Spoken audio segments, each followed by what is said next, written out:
আমি আজ অভিনন্দন জানাই আমার কন্যা জাইমা রহমানকেও, যিনি একজন স্বেচ্ছায় রক্তদাতা। এ যাবৎ তিনি 7 বার স্বেচ্ছায় রক্তদান করেছেন। লোডশেডিং কিংবা ঘরের বাইরের তীব্র গরমে ওয়ালটন রিচার্জেবল ফ্যান থাকলে থাকবে শুধু বাতাস আর বাতাস। সচেতনতা সৃষ্টিতে এগিয়ে আসা, সচেতন মানবিক সমাজ হিসেবে আমার কাছের, আমার পাশের দেশবাসীর জন্য আমরা এটুকু করলে নিশ্চয়ই পরিস্থিতির উন্নতি হবে ইনশাআল্লাহ। অন্তঃসত্ত্বাকালীন সময়েও স্ক্রিনিং করে শনাক্ত করা যায়। যে কোনো বয়সেই স্ক্রিনিং টেস্টের মাধ্যমে শনাক্ত করা যায়। পরবর্তীতে তাদের প্রয়োজন সুষ্ঠু চিকিৎসা, মানসিক স্বাস্থ্যের সহায়তা, পর্যাপ্ত ব্যায়াম ও খাদ্যাভ্যাস।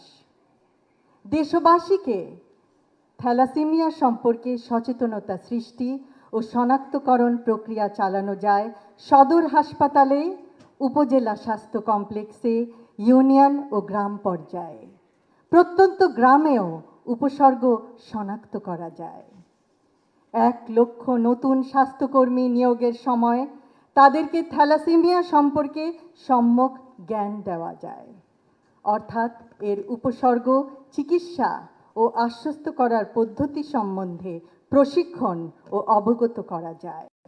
এর মাধ্যমে বাংলাদেশের গ্রাম, ইউনিয়ন, উপজেলা, জেলা পর্যায়ে বহু নতুন ও পুরনো রোগী শনাক্ত হবে।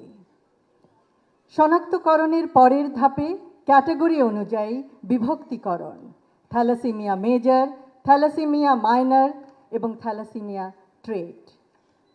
চিকিৎসকদের যতদূর সম্ভব সহায়তা ও সহযোগিতা লাভ করলে রোগী ও তার পরিবার অনেকাংশে চিন্তামুক্ত ও আশ্বস্ত হবেন।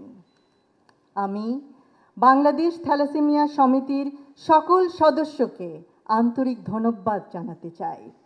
এত দীর্ঘ সময় ধরে 1989 থেকে অদ্যাবধি পর্যন্ত থ্যালাসেমিয়ায় আক্রান্ত ব্যক্তি ও পরিবারবর্গের সাহায্যের স্তম্ভ হিসেবে পাশে দাঁড়ানোর জন্য।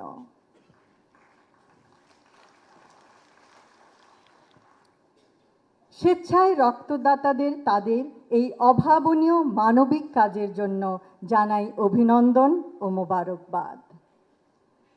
আমি আজ অভিনন্দন জানাই আমার কন্যা জাইমা রহমানকেও, যিনি একজন স্বেচ্ছায় রক্তদাতা। এ যাবৎ তিনি 7 বার স্বেচ্ছায় রক্তদান করেছেন।